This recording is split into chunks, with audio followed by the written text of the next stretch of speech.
The solar photovoltaic industry is experiencing unprecedented growth, but it faces a challenge: how to efficiently build smaller, more reliable, and affordable systems without compromising performance.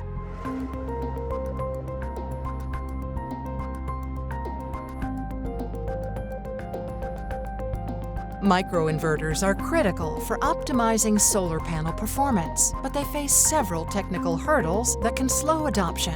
NORYL V0 resins address the industry's urgent need for devices with higher reliability, a longer life, a smaller size, and greater affordability.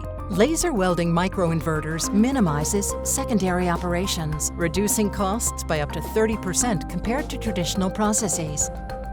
As the industry's first laser-weldable materials with improved weatherability, these specialty materials replace metal to create smaller, thinner parts down to 1.5 millimeters, cutting space by up to 40%, weight by up to 35%, and raw materials by up to 30%, delivering outdoor performance for up to 15 years. SABIC's NORYL V0 resins, pioneering technology for a future where renewable energy is lighter, faster, and built to last.